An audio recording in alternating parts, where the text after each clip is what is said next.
Now to this story about bashing the billionaires. There have been a number of kind of mainstream media headlines the last few days slamming Donald Trump's wealthy cabinet picks.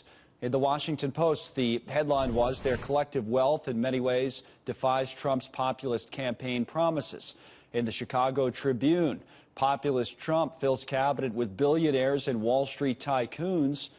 But the president-elect has his own message for the media. I put on some of the greatest business people in the world. One of the networks said, "Why, he put on a billionaire at Commerce." Well, that's because this guy knows how to make money, folks.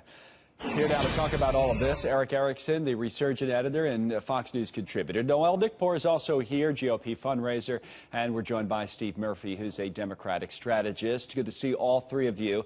I will throw in a piece of gossip as we begin our conversation. We've just received a note from our Fox News producer inside of Trump Tower that Chris Christie just walked out of the elevator along with Kellyanne Conway, for those of you who are into political gossip. So I'm not sure what that means, but maybe we'll talk about it a little bit later. Now, in terms of the billionaires, Steve, let me start with you. Do you have an issue with all of this? Because it is easy on the one end to say, well, he can't relate, these guys can't relate to the people who voted for Trump. But at the same time, should you be punished for how much money you make? What's your take?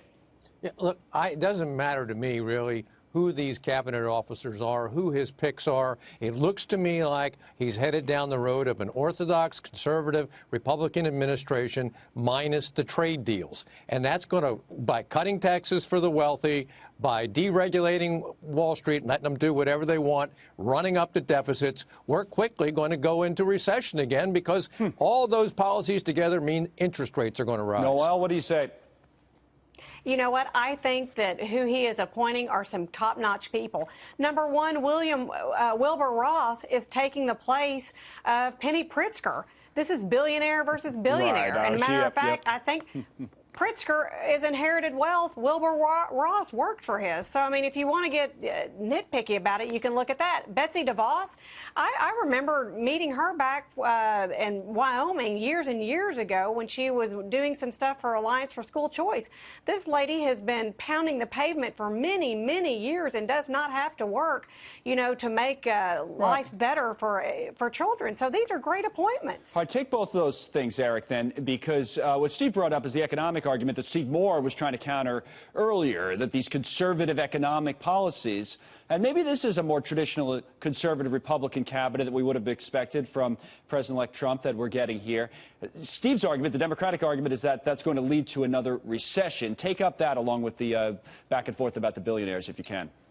Well, you know, first of all, I just figured he was putting all the Goldman Sachs folks on the payroll so we could finally get the transcripts of Hillary's speeches we never saw on the campaign trail. All right, okay. Beyond that, you know, listen, he's actually, his pick for Treasury worked for George Soros. Wilbur Ross was a member of the Central Democratic Committee in New York State, was a Clinton donor. A number of these people have been Obama donors in the past. So you don't think it's a very conservative cabinet, is the point? No, I don't think it's super conservative. What I do think is that they know economic policy given their backgrounds, and he's actually got a pretty diverse cabinet. It sounds like the cabinet meetings are going to be very contentious between conservatives and more moderate members of the Republican side. And nobody seems to think it matters how much money they've made in their past. All right, thanks to all three of you. We appreciate it.